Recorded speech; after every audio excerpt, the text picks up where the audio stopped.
Bien, bonsoir à tous. Très heureux d'être avec vous encore ce soir pour un peu spécial aujourd'hui avec cette conquête de la ville de Jéricho. Je m'étais posé la question, mais pourquoi tout compte fait, lorsque le peuple d'Israël va quitter l'Égypte, ils vont faire 40 ans de pérégrination dans le désert et puis ils vont rentrer par Jéricho. Mais pourquoi rentrer par Jéricho?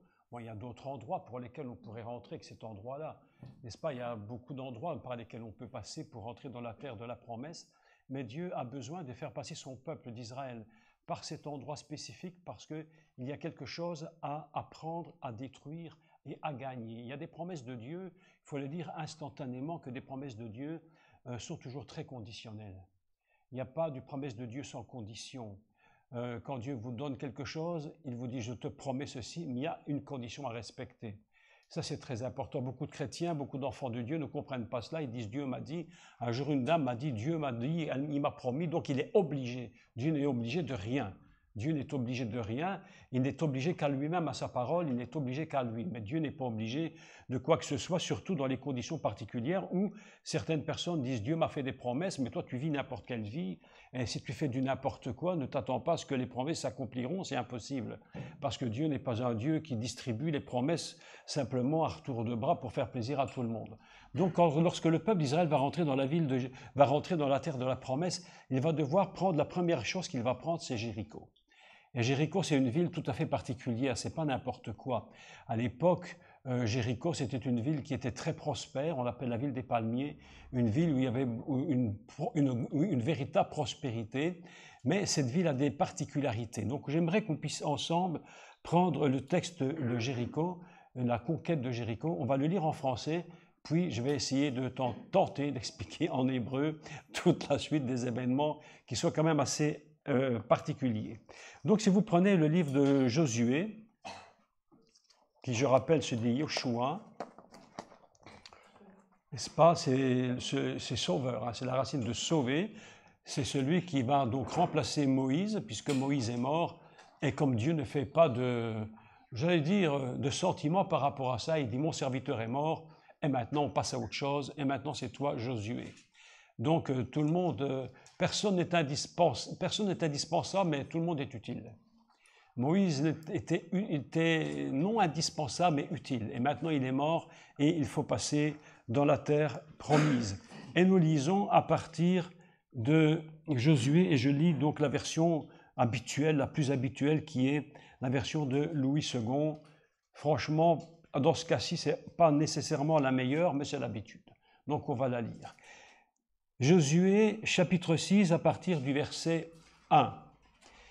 Jéricho, je vous laisse le temps de prendre. Je vois que vous cherchez, donc je vous laisse le temps de prendre. D'accord? Josué, chapitre 6. Voilà. Josué était fermé et barricadé devant les offres, pardon? Ah oui, excusez-moi, Jéricho, oui, évidemment. J'ai dit Josué, Jéricho, je lisais ce qui était au-dessus. Jéricho était fermé et barricadé devant les enfants d'Israël. Personne ne sortait et personne n'entrait. L'Éternel dit à Josué, vois ou regarde, je livre dans ta main, ou je donne dans ta main Jéricho et son roi, ses vaillants soldats. Faites le tour de la ville, vous tous les hommes de guerre, faites une fois le tour de la ville, tu feras ainsi pendant 6 jours.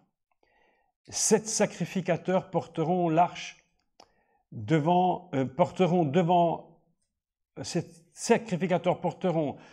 l'arche 7 trompettes retentissantes. Le 7e jour, vous ferez 7 fois le tour de la ville. Tu feras ainsi pendant 6 jours. 7 sacrificateurs porteront... Oui, ça, je ne sais plus, je m'y perds un peu là. Quand ils sonneront de la corne retentissante, quand vous entendrez le son de la trompe, du chauffard, il faut dire, tout le peuple poussera de grands cris. Alors la muraille de la ville s'écroulera et le peuple montera chacun devant soi.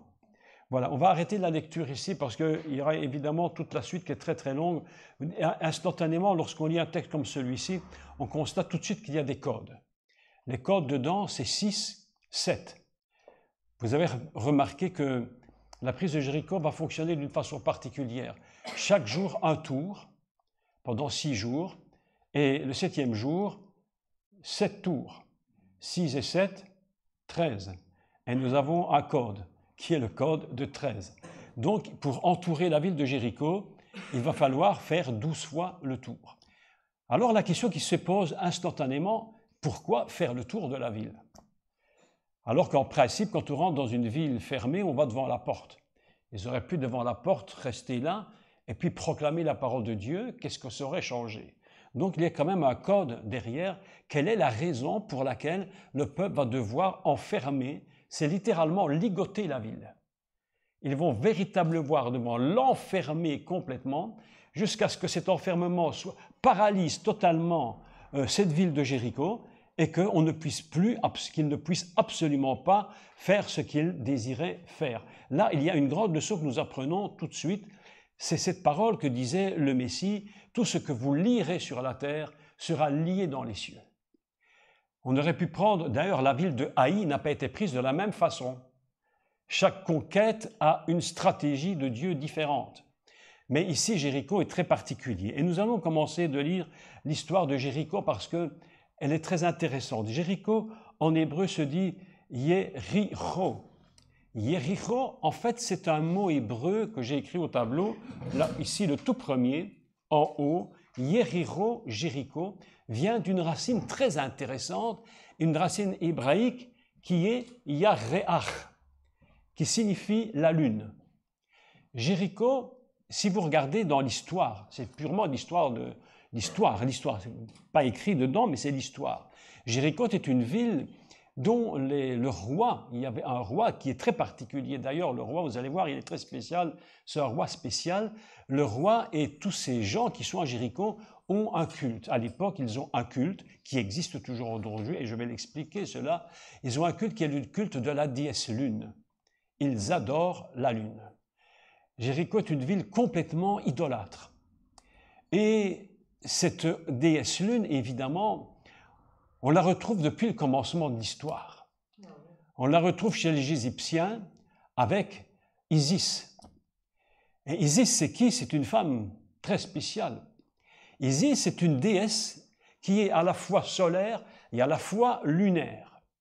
Et cette déesse, elle a quelque chose de particulier que tout le monde va comprendre, n'en déplaise à certains qui pourraient m'entendre, c'est que c'est le culte de la mère et de l'enfant. C'est la mère et l'enfant, qui vient de Nimrod d'ailleurs, l'histoire de Nimrod. Et cette déesse, on la retrouve en Égypte, et sur ses genoux, cette déesse porte un disque sur la tête qui est à la fois solaire et lunaire. Dans la plupart des cas, c'est lunaire. Et cette femme porte cet enfant sur ses genoux, et cette déesse qui est adorée en Jéricho, on la retrouve plus tard dans toute l'histoire, même le prophète Jérémie en parle. Elle va changer de nom, mais c'est elle. Et elle s'appelle la Reine des Cieux. Elle s'appelle la Reine des Cieux. Et la Reine des Cieux, nous dit le prophète, c'est à cause d'elle que viennent tous les malheurs sur la terre. Quand je te dis qu'il y a des choses terribles. Cette déesse, l'apôtre Paul aura affaire à elle lorsqu'il va se trouver en mission et qu'il va se trouver devant Astarté. Astarté qui est la même, cette mère et l'enfant. Aujourd'hui, tout le monde sait de quoi il s'agit.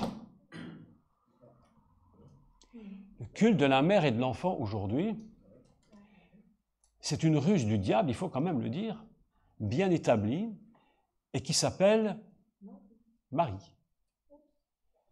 La Vierge Marie. Lorsqu'on rentre dans une église, la première chose qui nous frappe, c'est le culte à la Vierge. En fait, c'est le culte à la lune. C'est le culte de Isis. C'est le culte d'Astarté, dont le, entre guillemets, christianisme a pris possession et a adapté cette déesse au christianisme. C'est pourquoi je vous dis une chose d'introduction.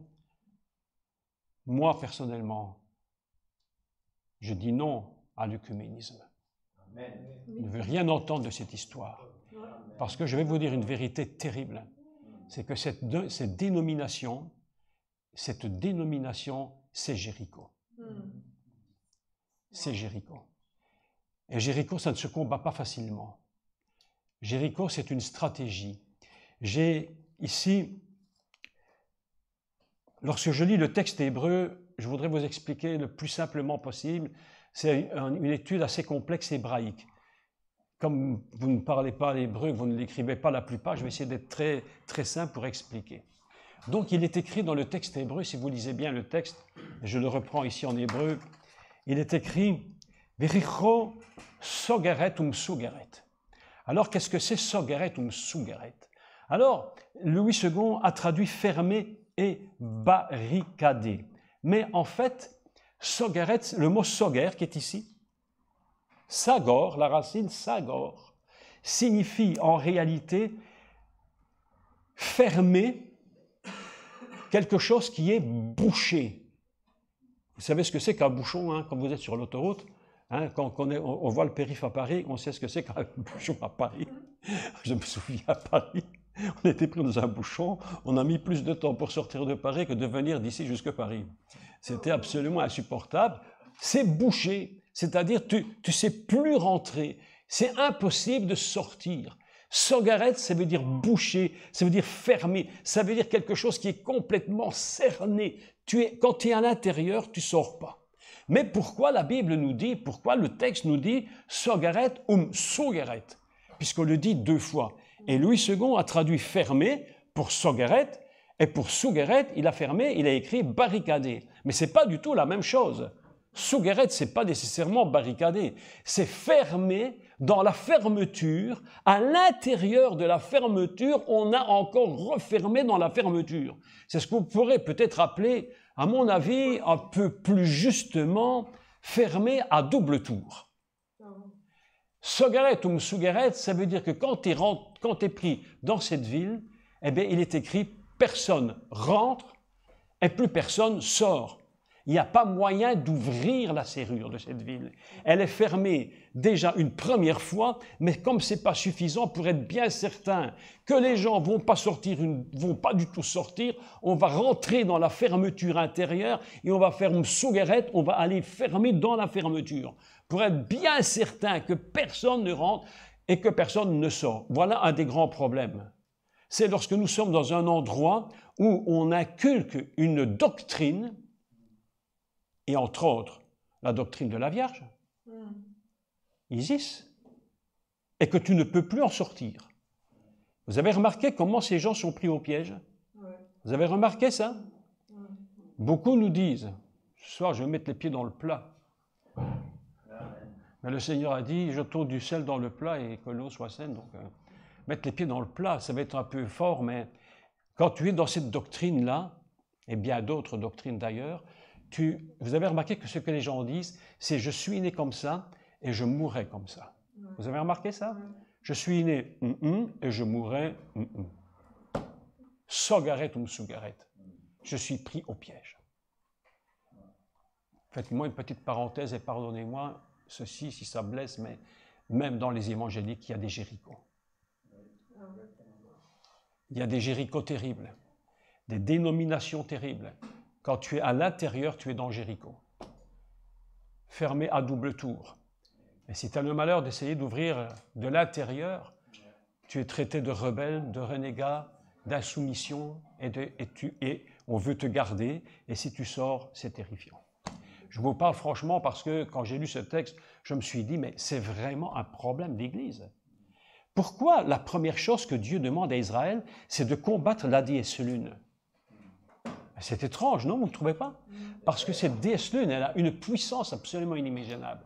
Je suis même au point de me demander, je ne sais pas ce que vous allez penser de ça, mais je me demande même si cette déesse lune, ce n'est pas le diable en personne.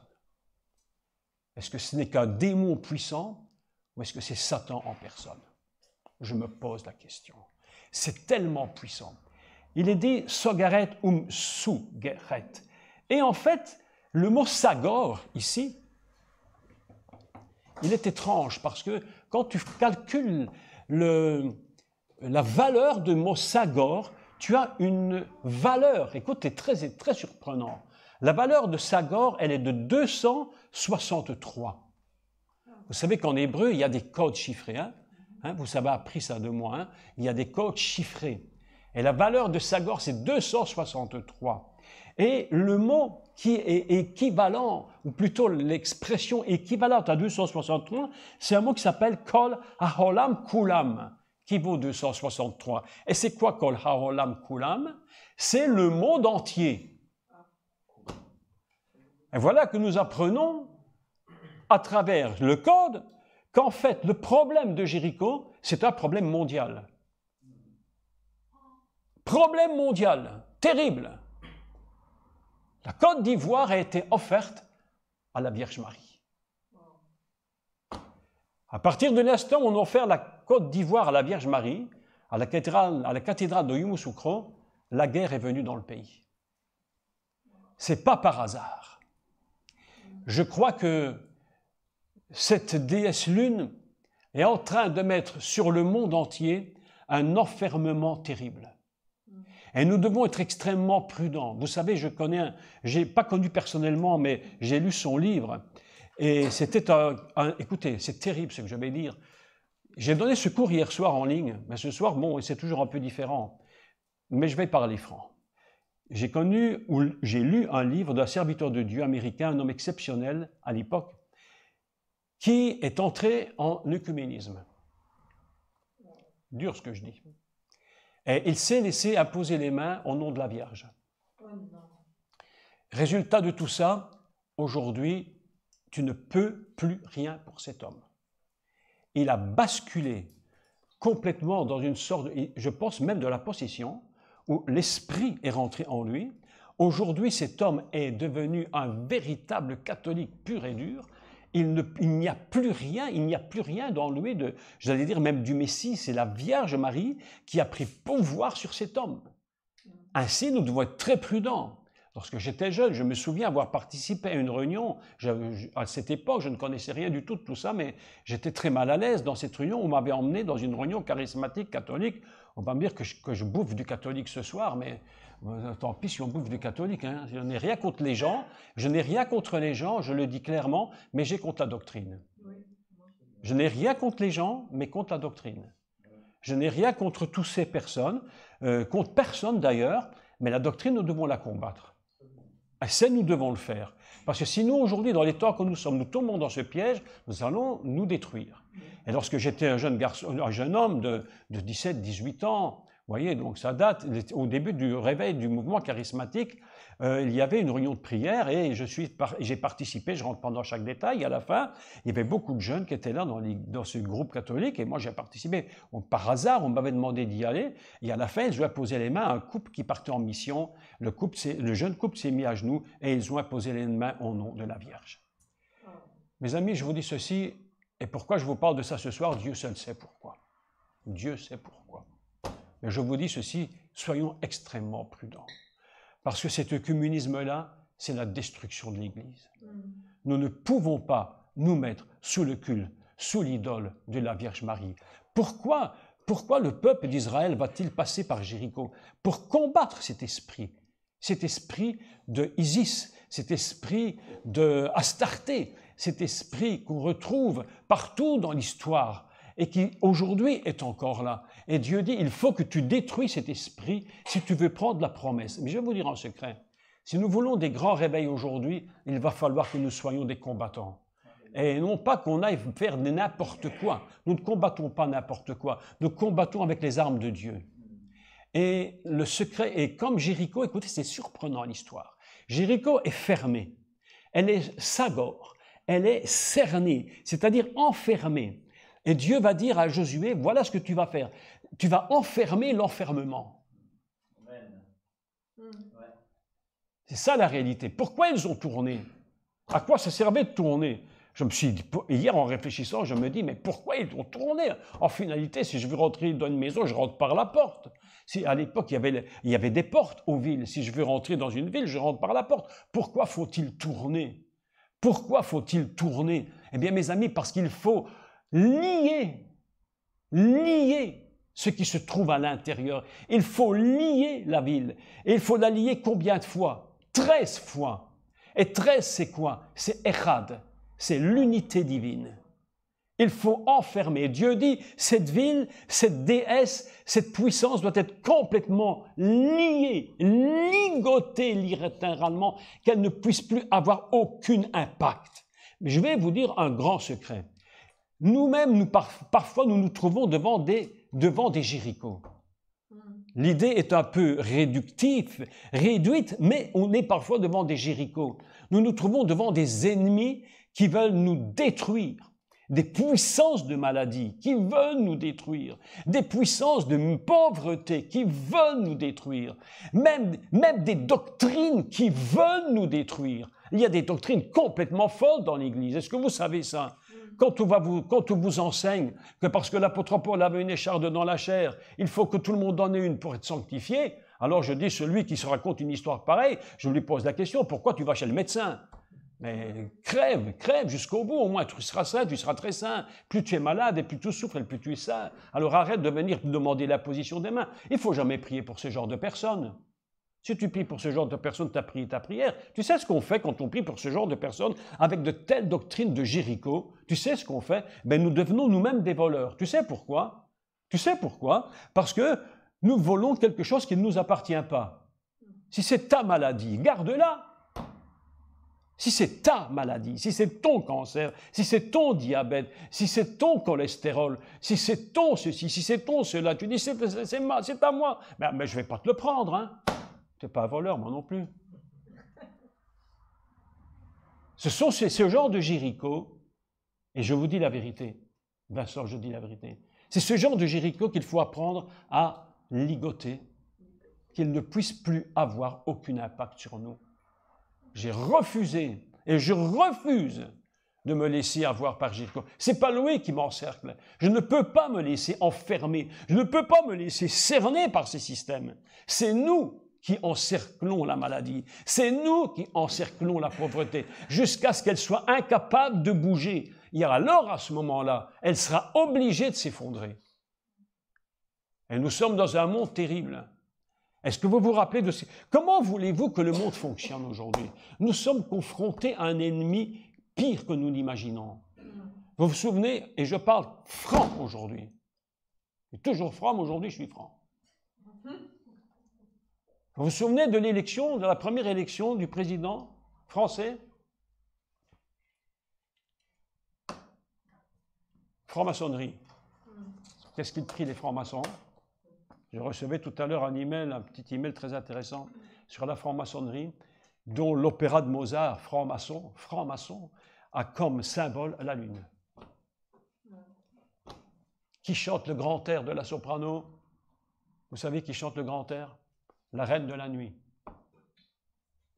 La reine de la nuit. C'est à ça qu'on est confronté. Et la France et la Belgique sont des pays qui sont des Jéricho. Nous sommes dans des lieux où on adore la déesse lune et on la met en exergue. Je vous assure que c'est vrai. Et le combat que nous avons à mener, c'est pas un combat d'enfançage. C'est pas un combat d'enfançage, c'est un combat de guerrier. Il va falloir que nous sachions où nous allons mettre les pieds. Avant de conquérir Jéricho, écoutez ceci, avant de conquérir Jéricho, qu'est-ce que Josué a demandé? Il a dit, allez et espionnez. Avant de combattre un ennemi, il faut savoir qui il est. Si tu ne sais pas qui est ton ennemi, tu ne sais pas le combattre. Il y avait le grand général américain, je ne sais plus comment il s'appelait, je n'en sais rien du tout, MacArthur ou je ne sais quoi. Alors, il y a un de ces généraux dans son bureau. Et dans son bureau, il y avait une grande image d'Hitler. Alors le gars, il dit, mais mon général, mais vous avez mis Hitler là, mais qu'est-ce que c'est cette histoire? Et le général lui répond, si je ne connais pas mon ennemi, je ne sais pas le combattre. Je n'ai besoin de savoir quel combat je vais engager. Vous savez, mes amis, souvent l'Église ne sait pas quel combat elle engage. Nous faisons des prières sans savoir ce que nous prions. Nous allons à la guerre sans savoir quel est notre ennemi. Nous avons des problèmes que nous n'arrivons pas à résoudre parce qu'on ne connaît pas l'ennemi qui se cache derrière le problème. Mais derrière chaque problème, il y a un ennemi. Derrière chaque chose, il y a quelque chose que le diable met en place pour nous prendre nos bénédictions, pour nous empêcher de rentrer dans la terre de la promesse. Beaucoup de chrétiens se plaignent qu'ils ne reçoivent pas, mais ils ne savent pas combattre. Ils ne savent pas lier. Yeshua a dit de lier tout ce que vous lirez. Écoutez bien le texte. Écoute, le texte, il est puissant. Tout ce que vous lirez sur la terre sera lié, c'est Jéricho. Sur la terre, c'est 6 fois le tour. C'est l'homme. 6, c'est l'homme.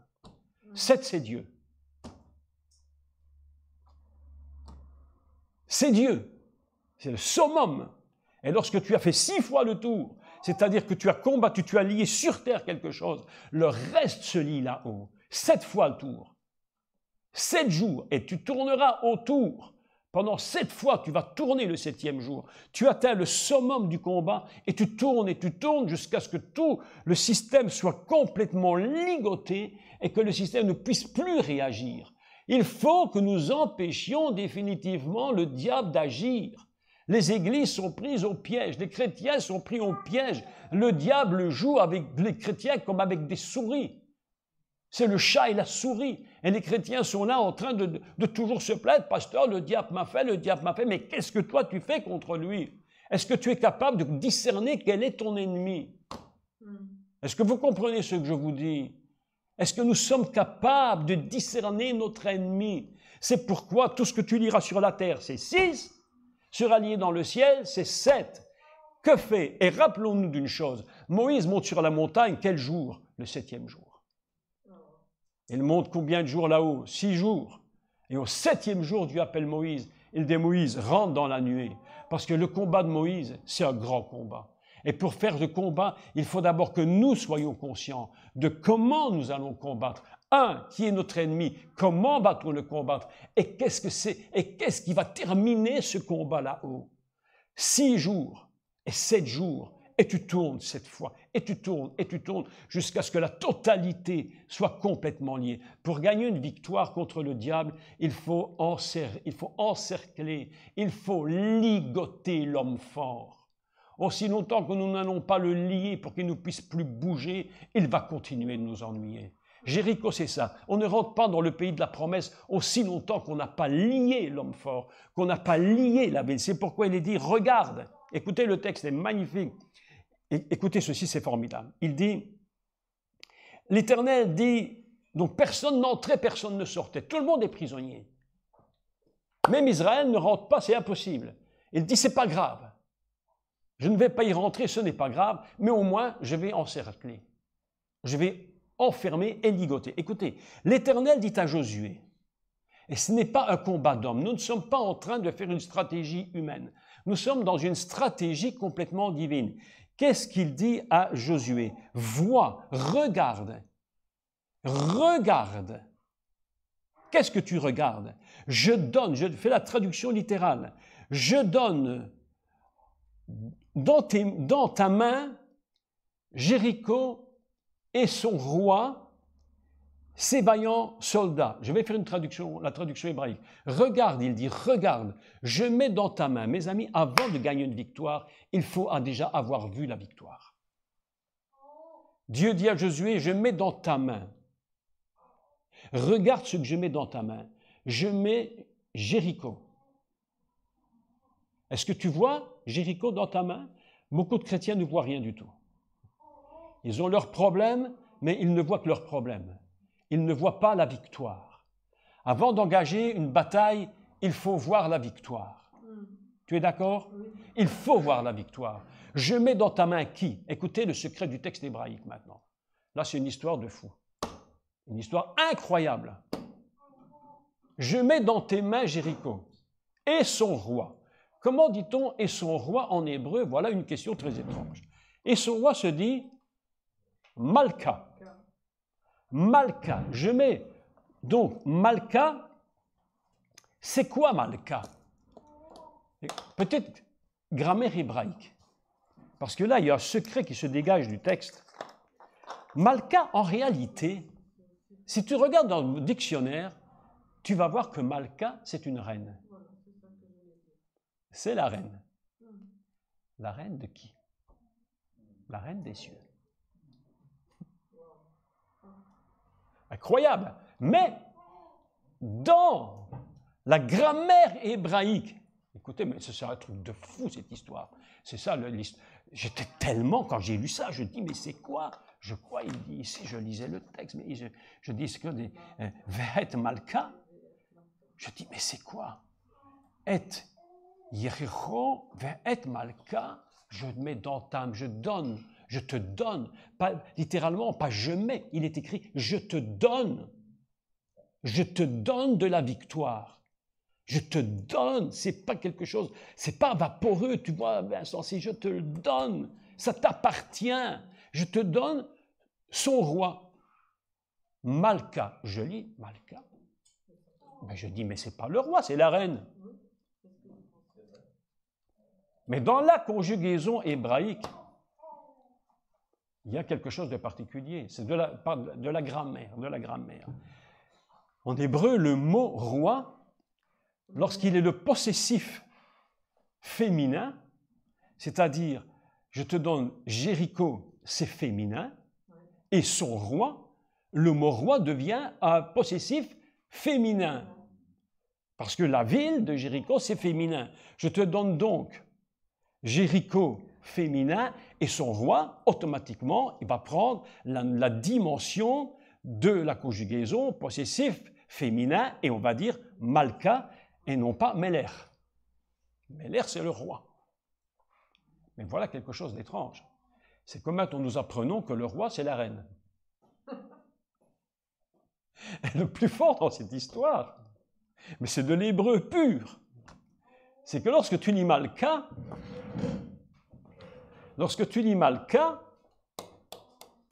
qu'est-ce que tu constates en dessous? Que Malka, en réalité, c'est l'anagramme de Améler, le roi. Le roi et la reine, c'est la même chose dans la dimension hébraïque du décodage. En te donnant le roi, en réalité, je te donne la reine. Mais quelle reine? Échec et mat. Oui, échec et mat. Je te donne le roi, je te donne la reine, échec et mat, terminé, tout est emballé.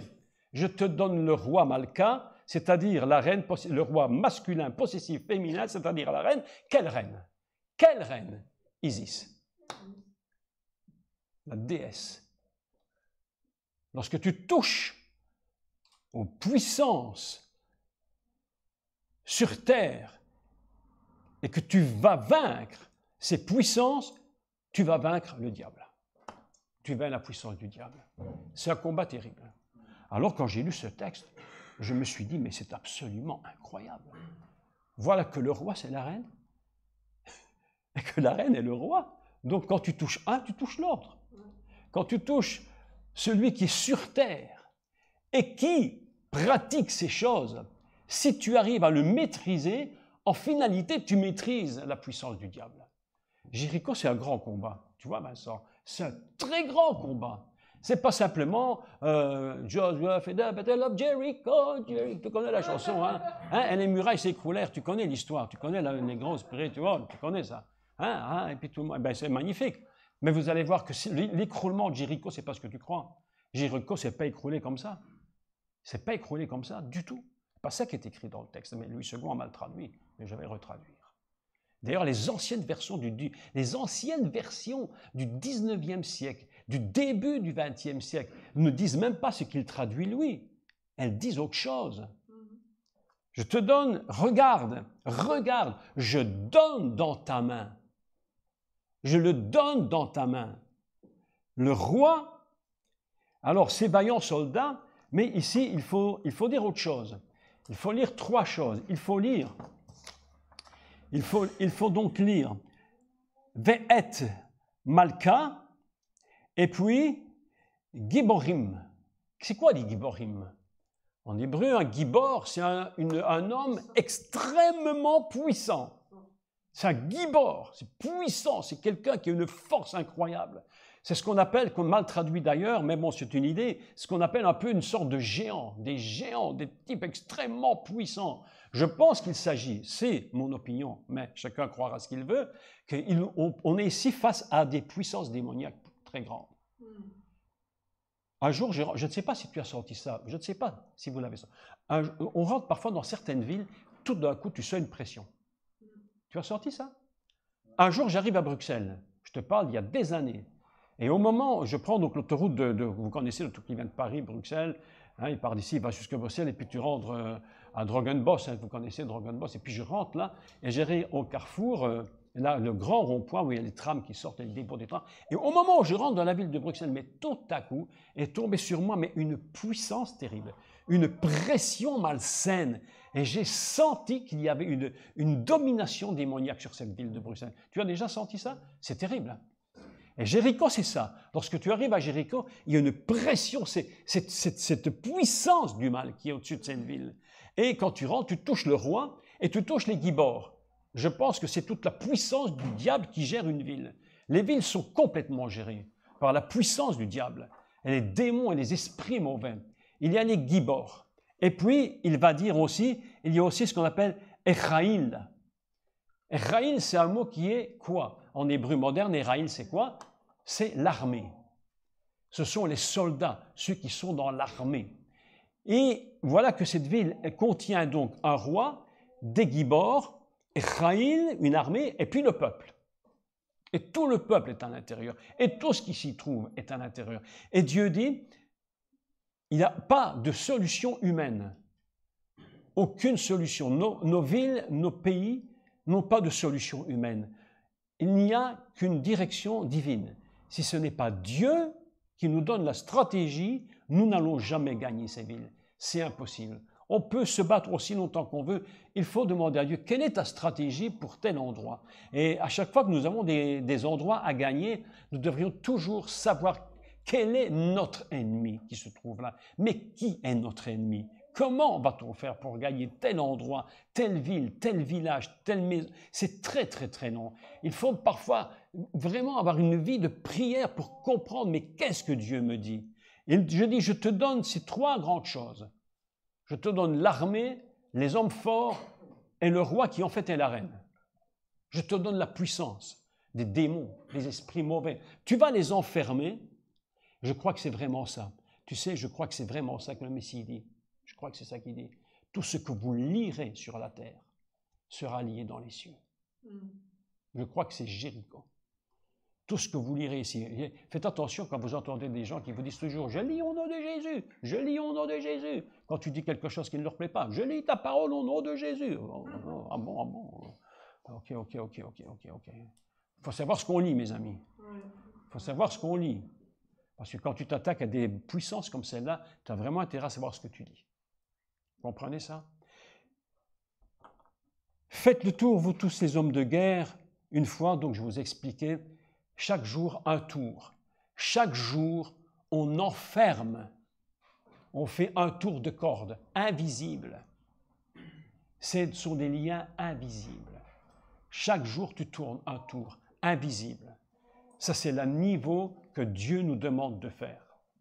Nous allons entourer, nous, là, le problème, l'obstacle terrible. Et chaque jour, nous allons, nous, en tant qu'enfants de Dieu, comme le peuple d'Israël, Josué, tourner autour de Jéricho. Et le lendemain, tu recommences. Et tu recommences. Vous comprenez le code. Le code est très important. Pourquoi le code 6? Pourquoi il demande 6 fois le tour? Écoutez bien, c'est très simple. Parce que 6, c'est le jour où l'homme apparaît sur la terre. C'est donc bien un code de l'homme. Tout ce que vous lirez sur terre, c'est bien au niveau humain, au niveau de l'Adam. Mais 6, c'est quoi en hébreu? Comment on dit 6 en hébreu? Shesh. C'est quoi Shesh en hébreu, à part 6? C'est les vêtements des grands sacrificateurs. Quand ils vont tourner avec l'arche autour de la ville, ils sont en vêtements de 6. Ils sont en vêtements de 6 et ils tournent 6 fois. C'est incroyable. On est vraiment dans les codes de la Torah. C'est vraiment des codes incroyables. C'est-à-dire que c'est la sainteté totale. C'est le niveau adamique fondamental de la perfection. Je viens devant un obstacle, mais je suis recouvert de sainteté. Je suis comme l'Adam qui vient d'arriver sur terre, complètement livré à Dieu. C'est pourquoi je tourne 6 fois. Je tourne 6 fois. Et à la 6e fois, j'atteins le niveau le plus élevé du 7. Et là, je tourne encore. Et c'est le niveau divin. Et c'est Dieu qui fait le miracle. Et quel miracle va-t-il faire? Tu vois, je suis en train de vous parler de ça. On pourrait parler de ça pendant des jours. Hein. Et je suis certain que si d'autres avaient l'opportunité de lire le texte, ils liraient encore bien autre chose que je lis. Mais qu'est-ce qui se passe? Il dit, faites silence. Pendant qu'il tourne, la parole de Dieu nous enseigne qu'à l'avant-garde se trouvaient ce qu'on appelle donc les soldats d'avant-garde. Dans notre travail, nous devons toujours avoir... Est-ce que tu as remarqué que c'est compliqué d'avoir des gens d'avant-garde? Avoir des personnes qui sont là, devant, prêts à combattre, à marcher, à tenir ferme, à ne jamais abandonner. Derrière l'avant-garde se trouvent les sacrificateurs avec les 7 trompettes. Ils sont combien? 7. Ce n'est pas par hasard. Ils auraient pu être 8, non, ils sont 7. Pourquoi? Parce que 7, c'est le code qui va engendrer la totalité de quelque chose de nouveau qui est en train de se produire. Et ils sonnent, ils soufflent dans des chauffards. C'est quoi les chauffards? Les cornes de bélier. Les cornes de bélier, mais c'est quoi les cornes de bélier?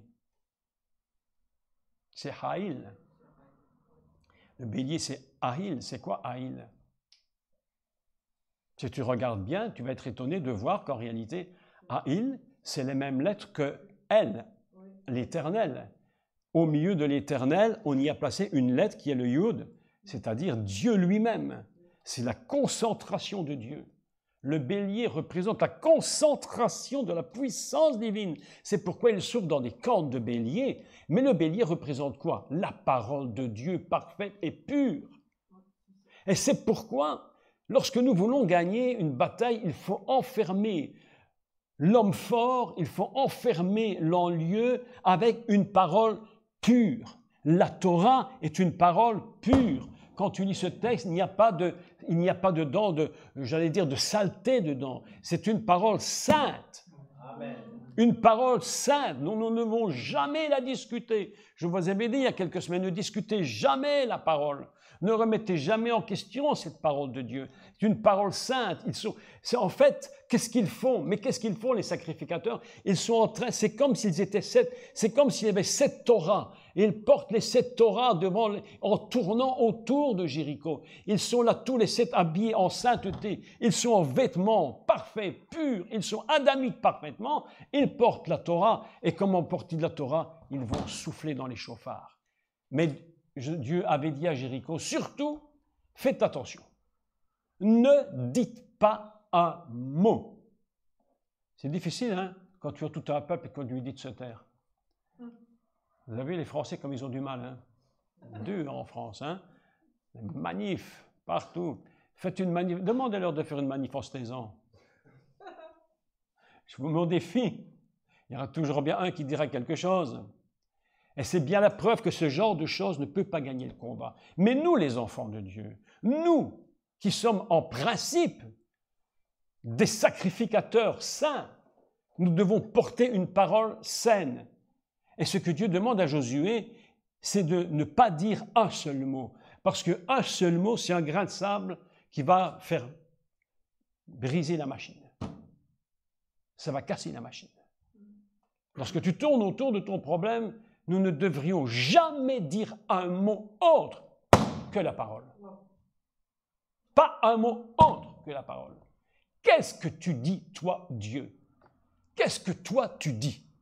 Pas qu'est-ce que moi je dis, pas qu'est-ce que moi je pense. Je vais prendre cet ennemi, mais l'ennemi n'attend qu'une chose, c'est que tu dises un mot qui va dans son sens. C'est pourquoi Dieu a dit à Josué, dis-leur de ne pas ouvrir la bouche, qu'ils se taisent. C'est au moment où je te dirai de crier. Alors c'est extraordinaire, le texte est extraordinaire, parce qu'on dit, quand ils pousseront de grands cris, hein, ils vont élever. J'ai regardé une traduction moderne du texte. J'ai refait une traduction moderne, c'est amusant. Tu sais ce qui est écrit? Il est écrit, ils applaudirent. On peut traduire pousser des grands cris, Mais d'une traduction plus moderne, on peut dire applaudir. Lorsque tu arriveras au tour où Dieu va dire maintenant, c'est moi maintenant qui lis la finalité de cette histoire. Vous comprenez? Vous lirez, tout ce que vous lirez sur terre sera lié là-haut. Maintenant, là-haut, c'est toi. Et c'est toi, au moment où c'est toi, quand je te dis crie, tu vas crier, tu vas pousser des cris, tu vas applaudir. Mais tu ne le feras jamais avant que je le te dise. Et qu'ils ne disent pas un mot. Une chose que nous devons apprendre, mes amis, je vais vous dire la vérité, c'est apprendre à nous taire. Le plus grand combat, c'est le silence. Il dit, l'Éternel combattra pour vous et vous garderez. Ça se trouve où ça? Là-haut. L'Éternel combattra pour vous et vous garderez. Et là, il va se produire quelque chose d'absolument incroyable. Il va se produire quelque chose d'absolument inimaginable. Et nous allons lire au verset 5. Quand ils sonneront du chauffard retentissant, quand vous entendrez le son du chauffard, donc tout le peuple poussera de grands cris, alors la muraille de la ville s'écroulera, dit Louis II. Mais je vais vous lire en hébreu. Il est écrit ceci, Venafla Romat Haïr Tartia. Alors Tartia, c'est quoi? Ce n'est pas s'écrouler. Il est écrit, je fais la traduction littérale. Elle tomba la muraille en dessous. Non pas elle s'écroula, mais elle tomba en dessous. C'est-à-dire qu'elle est comme littéralement aspirée dans le sol. Comme littéralement aspirée. Elle va tomber, mais comme si elle s'enfonçait. Tarteia, c'est s'enfoncer. C'est le même mot d'ailleurs qui est utilisé dans le texte de Bereshit, de Genèse, lorsque Dieu dit « il prit une côte de Adam et il referma la plaie ». Vous connaissez le texte? Vous connaissez ce texte?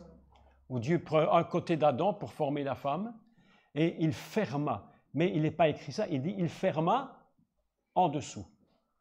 C'est le même mot qui est utilisé lorsqu'on dit que le peuple d'Israël était, on a traduit au pied de la montagne, mais en fait quand Moïse recevait les tables de la loi et quand Moïse est descendu de la montagne, la Bible nous dit littéralement que le peuple se trouvait en dessous de la montagne, comme s'il était prêt à être mis au monde, comme un accouchement.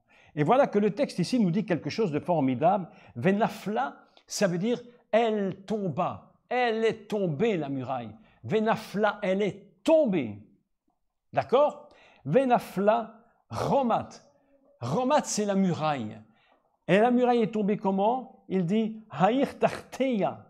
Elle est tombée, la muraille de la ville, par-dessous. Ça nous dit quoi? Ça nous enseigne que lorsque Dieu fait le travail, il touche le travail non pas superficiellement, mais il le touche dans ses fondements. L'écroulement de Jéricho, ce n'est pas un écroulement seulement visible du dessus, c'est un écroulement qui se fait dans la base et dans le fondement. Et ça, mes amis, il n'y a que Dieu qui peut le faire. C'est pourquoi ça se passe au 7e jour. Ça aurait pu se passer au 6e, non.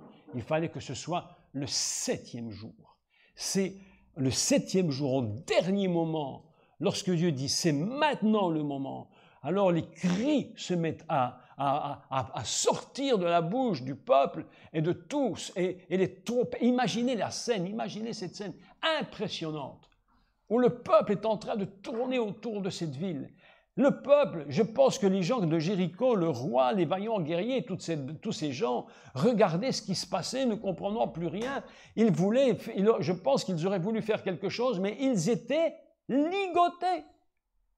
Ils étaient ligotés. Le peuple d'Israël les avait invisiblement enfermés. L'enfermement était enfermé.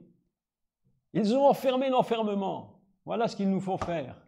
Enfermer les enfermements, de telle sorte qu'ils puissent s'écrouler. Et que Dieu dise maintenant, mais je vais vous dire une vérité, une grande vérité.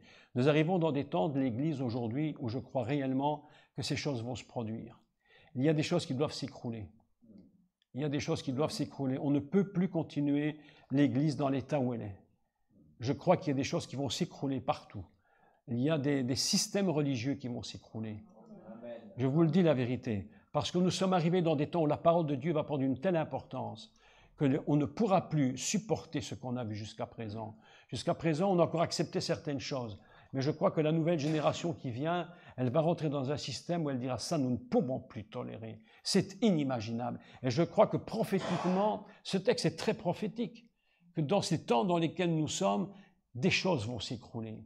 C'est à nous maintenant, à nous tous ici maintenant, de ne plus dire un mot de travers, de ne plus prononcer un mot contre les choses, mais de prononcer que la parole de Dieu. Nous ne devons dire que ce qu'elle dit. Qu'est-ce que tu dis? Mais qu'est-ce que tu dis? Et à chaque fois que nous allons chaque jour dire qu'est-ce que Dieu dit, je le dis, tu le dis, je le dis, même si c'est de la folie pure. Parce que tourner autour de Jéricho, mais c'est de la folie, parce qu'il y a un combat invisible. On va dire de vous, vous êtes fous.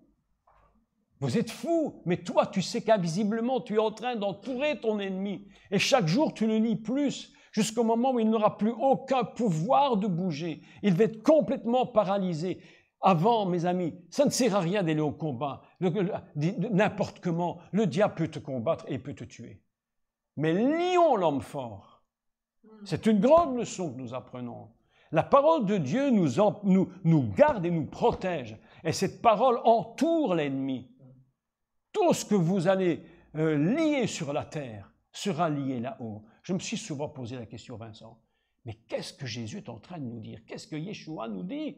J'ai cherché dans tous les sens pour comprendre et je m'étais toujours trouvé devant une sorte de porte fermée où les gens racontaient des trucs qui ne m'ont jamais convaincu. Jamais j'étais convaincu de tout ça. Je me dis, qu'est-ce qu'on raconte? Mais lorsque j'ai réfléchi à ce texte de Jéricho, je me dis, mais comme disait le fameux inspecteur Borel, mais bon sang, c'est vrai. Mais bon sang, c'est vrai. En fait, c'est ça. Nous allons tourner autour de nos ennemis et nous allons les encercler invisiblement par la parole de Dieu, de telle sorte qu'il n'ait plus aucune possibilité de bouger. Nous allons les paralyser. Et lorsqu'ils seront paralysés au 7e tour, au 7e, quand Dieu te dira « maintenant c'est la victoire », alors nous allons pousser des cris. Et lorsque nous allons pousser des cris, ce n'est même plus nous qui allons faire le combat. Dieu le fera pour nous. Il va toucher ses ennemis dans les fondements. C'est pourquoi il est écrit Tarteia, Tarteia, et la muraille, alors la muraille de la ville s'écroulera ou tombera par-dessous. Dieu touche les fondements. Est-ce que vous me comprenez?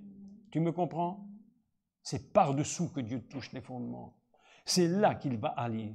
C'est là qu'il va gagner la victoire. C'est là que nous gagnons la victoire, Vincent. On ne gagne pas la victoire comme ça en faisant des amens et des alléluia. Hein? Les amens et les alléluia, c'est bien, mais ce n'est pas ça qui donne la victoire. Ce qui te donne la victoire, c'est la parole de Dieu. Et nous n'avons rien à dire d'autre que ça. Et nous devons nous battre contre ceux qui s'opposent à la parole de Dieu. Et nous devons nous battre contre toutes ces écoles bibliques qui racontent des bêtises. Moi, je vous le dis, j'ai peur de personne. On peut me trouver le plus grand directeur, le plus grand théologien du monde. S'il me raconte des bêtises, je lui dirai, vous racontez des bêtises. Je n'en ai rien à faire de personne dans cette histoire. Je dis, la parole de Dieu, c'est la parole de Dieu. Yeshua a dit, Moïse a écrit de moi, et Yeshua l'a dit, ça me suffira. Il n'y a besoin de rien d'autre. Moïse a écrit, ça me suffit. Qu'est-ce que tu as écrit? Tu as écrit la Torah, ça me suffit. Ça plaît ou ça ne plaît pas. Notre victoire ne dépend pas de nos sentiments, elle dépend de ce que Dieu dit. Elle dépend de ce que tu dis. Et la muraille s'écroula par-dessous. Mes amis, c'est ça la vérité. Jéricho s'écroule dans ses fondements. Le problème, c'est que souvent nous touchons les ennemis, nous ballons vers nos ennemis, mais nous ne touchons pas les fondements de cet ennemi. Nous touchons superficiellement les choses. Alors cette semaine, depuis que je réfléchissais à ce texte, je me suis dit, Seigneur, mais je te demande une chose, c'est de me donner la stratégie du combat. Comment tu veux là, que je gagne cette stratégie de combat? Comment dans telle situation je peux gagner telle chose? Comment je peux faire? Quelle est la parole qu'il faudra dire pour encercler mon ennemi et pour le paralyser? Vous savez comment une araignée, alors, elle mange sa mouche. Hein?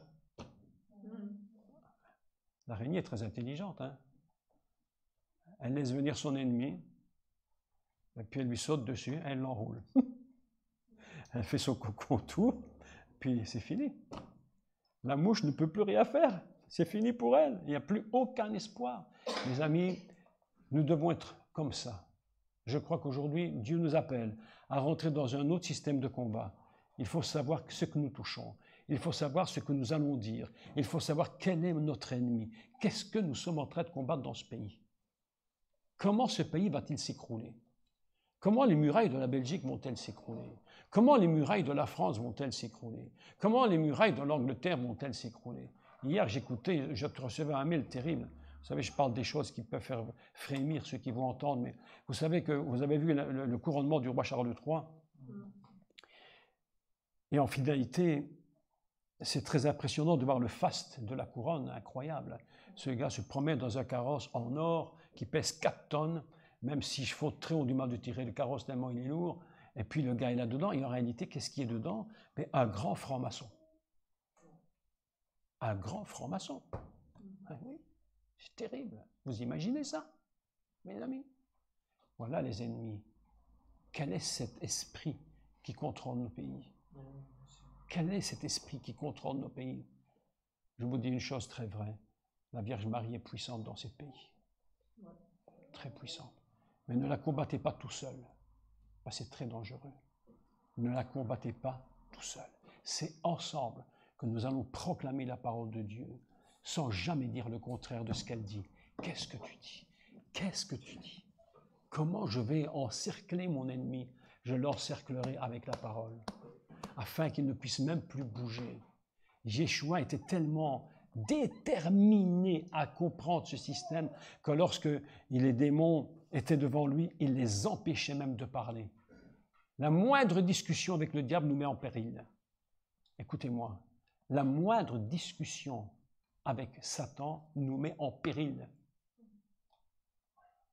Ce qui a fait basculer la femme en Éden, c'est qu'elle discutait avec le serpent. Si elle avait dit au serpent, tais-toi, je ne veux même pas t'entendre. Tu n'as rien à me dire. Rien ne s'est produit comme c'est ce que nous subissons aujourd'hui.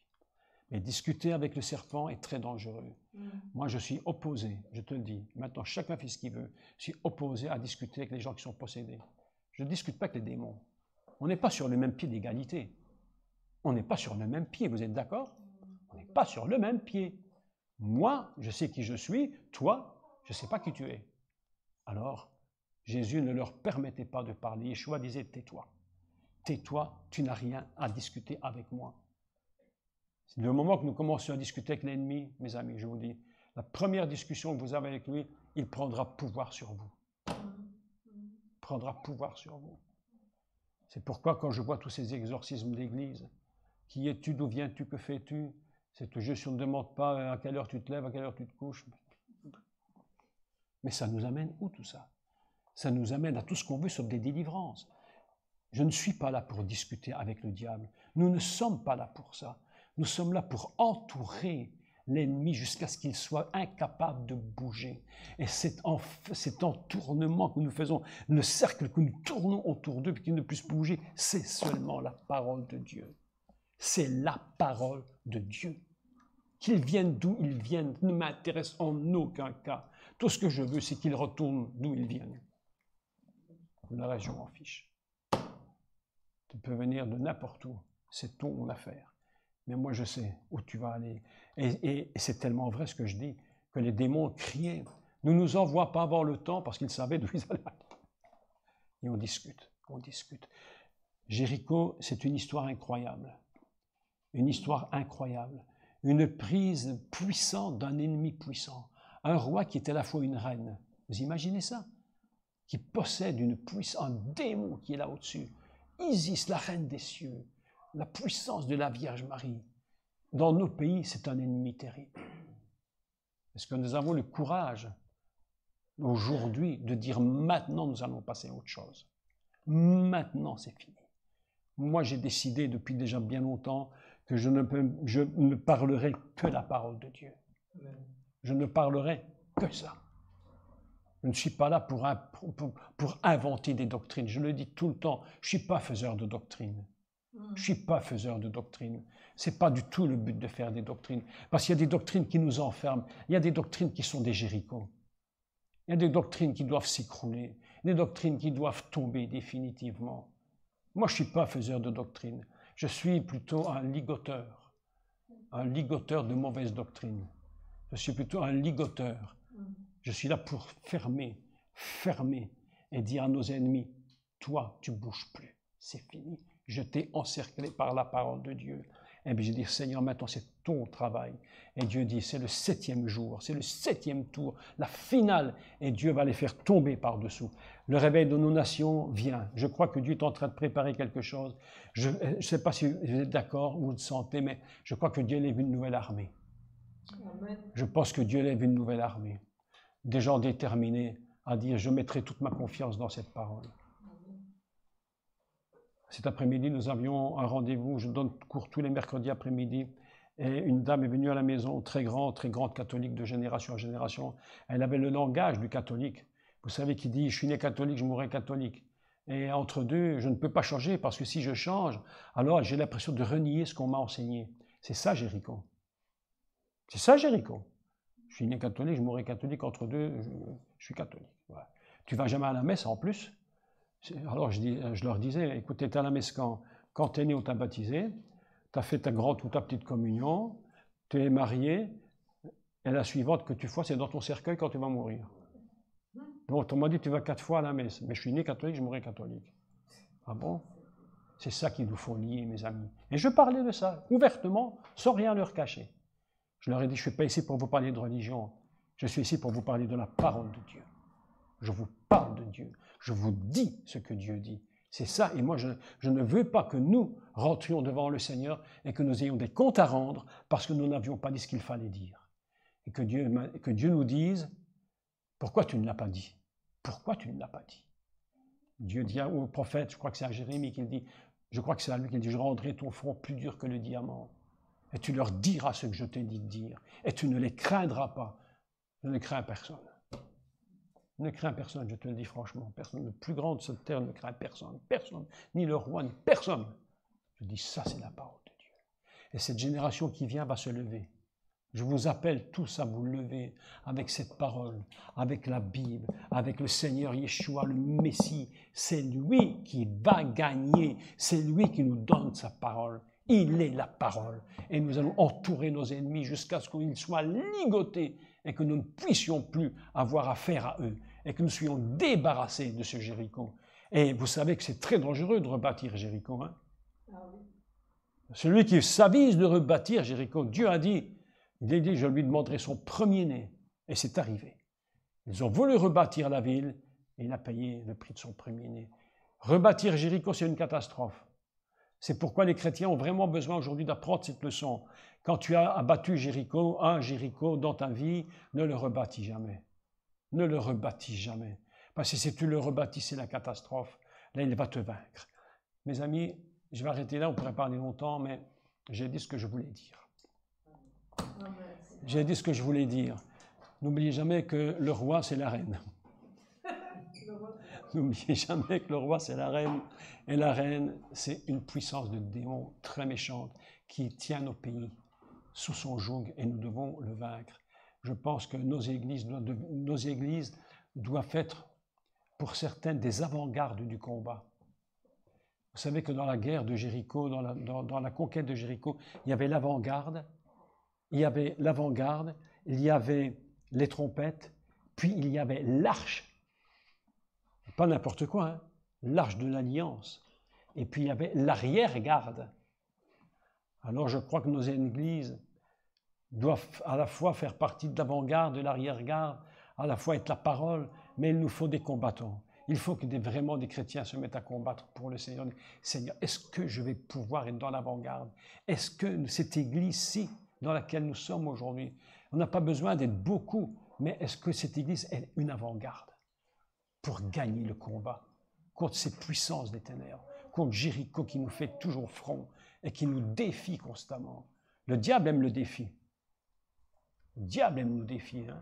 Je vous assure qu'il aime nous défier. Hein? Vous savez, hein, il vous dit, prouve-moi que Dieu existe. Tu le dis, tu le dis, prouve-le-moi qu'il existe, puisque tu le dis. Et les chrétiens sont pris au piège. Les enfants de Dieu sont pris au piège. Le diable nous défie. Il nous lance des défis. Rappelez-vous de l'histoire de Goliath et de David. Qu'est-ce qu'il a fait, Goliath? il a défié David. Le diable aime te défier. C'est bien de venir le dimanche et crier Alléluia, Amen. C'est bien de faire la petite prophétie du dimanche matin, je n'ai rien contre. Si elle est vraie, tant mieux. Mais c'est Dieu. Mais quand tu as fait tout ça, le diable vient te défier. Il te dit, tu dis, maintenant prouve-le-moi. Et qu'est-ce qu'a répondu David? Il dit, toi, tu oses te lever contre le Dieu d'Israël. Tu oses.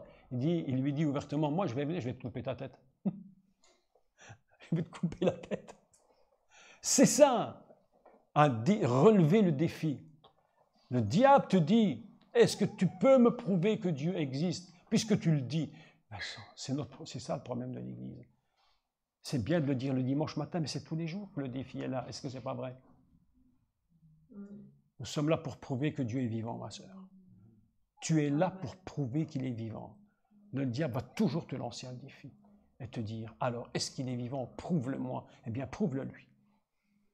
Et coupe-lui la tête. C'est ça la vérité. Est-ce que vous êtes d'accord avec moi? C'est tellement vrai ce que je vous dis. C'est tellement vrai. Je sens qu'il y a un temps où le Seigneur veut nous conduire dans un nouveau combat. Dans un nouveau combat, quelque chose de neuf. Quelque chose où nous n'allons plus remettre en question en aucune manière la parole de Dieu. Ne remettons jamais la parole en question. Nous allons la serrer sur notre cœur, nous allons la tenir. Et nous allons, c'est pourquoi il est écrit une chose, laissez-moi terminer, j'ai encore cette idée qui vient. C'est pourquoi Dieu dit à Josué que ce livre ne s'éloigne pas de quoi? De ta bouche. On n'a pas dit de tes yeux. Hein? Que ce livre ne s'éloigne pas de ta bouche, pas de tes yeux, même si c'est vrai qu'il faut lire. Même si c'est vrai qu'il faut lire. Que ce livre ne s'éloigne pas de ta. C'est-à-dire que cette parole, il faut la dire. C'est la seule façon d'entourer nos ennemis. Tu souffles. C'est ça la vérité. Et tu es béni par la parole. C'est ça la vérité. C'est la vérité.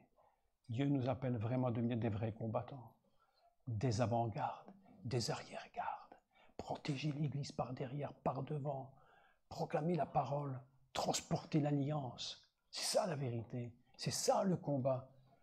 Ils sont partis avec l'alliance. Ils ne sont pas partis sans l'alliance. Il est écrit l'arche de l'alliance, Aaron Abrit, c'est ça qui est écrit. Nous partons avec l'alliance, nous sommes vainqueurs et nous proclamons la parole de Dieu. Alléluia. Amen, mes amis. On va prier le Seigneur. Éternel Dieu, nous sommes ici rassemblés devant toi. C'est un grand, grand, grand défi. Oui, nous sommes défiés et nous voulons aujourd'hui relever un défi au-delà de ce qui est humainement normal et possible. Le défi de gagner cette bataille de ce pays, de cette nation. Le défi de gagner, Seigneur, nos villes et nos villages. Un défi de gagner les âmes. Un défi, Seigneur, pour libérer les captifs. Tu nous appelles à lier l'ennemi, l'homme fort, d'entourer nos villes et nos pays par la parole de Dieu. Nous ne les proclamons pas seulement, nous les entourons et nous les paralysons en ton nom. Et nous proclamons que tout est possible. Nous proclamons que cette parole, nous ne la remettrons plus jamais en question. Ce que tu as dit, c'est ce que tu as dit. Seigneur, nous voulons élever notre foi sur cette parole indiscutable. Nous voulons élever, bâtir notre foi sur ta parole et que rien ne vienne s'opposer, qu'aucune autre parole ne soit dans nos bouches pour dire le contraire de ce que tu dis. Seigneur, nous voulons apprendre à parler ta parole. Nous voulons apprendre à nous taire sur ce qui n'est pas de ta parole afin de voir, Seigneur, la victoire. Seigneur, nous relevons les défis. Nous les levons. Tout ce qui nous défie contre ta parole, nous allons relever. Nous n'allons pas seulement dire quelques mots, mais nous allons relever les défis, tous ici ensemble. Nous voulons faire partie de l'avant-garde Nous voulons faire partie de l'arrière-garde. Nous voulons faire partie, Seigneur, des sacrificateurs qui sonnent du chauffard. Nous voulons transporter avec nous l'alliance que tu as faite avec nous. Seigneur, cette alliance, elle est vraie, elle est vivante, elle est puissante. Père éternel, je te prie pour cette église dans laquelle nous sommes aujourd'hui. Je te prie pour ces soldats qui sont devant toi. Je t'apprends pour ces sacrificateurs qui sont devant toi. Je t'apprends pour cette église, Seigneur, ce peuple qui est devant toi. Et c'est à eux que tu as demandé de tourner 6 fois et puis de tourner encore 7 fois. Mon Dieu, c'est toi, mon Dieu, qui le fais. Seigneur éternel, que cette église soit vraiment une avant-garde dans le combat de cette nation. Et qu'on parle de cette église et qu'on sache qu'ici, Seigneur, le défi a été relevé, a été gagné. Père éternel, je te prie pour le pasteur, je te prie pour les responsables, je te prie pour tous ceux qui sont dans cet endroit, je te prie pour ceux qui font la louange, les chantres, afin qu'ils soient complètement devant ta face. Oh, bénis, bénis, bénis-les, et donne-leur la force et le courage qui vient de toi, que les sacrificateurs de cette église se tiennent devant ta face jour et nuit, et qu'ils se lèvent de bon matin pour lier cette ville et ce pays, et qu'ils soient ainsi des vainqueurs. Éternel Dieu, nous relevons le défi qui est lancé. Éternel, bénis cette église, bénis-les, fais-leur du bien, et nous te prions ainsi, dans le nom de Yeshua, notre Sauveur. Amen. Amen, mes amis. Amen.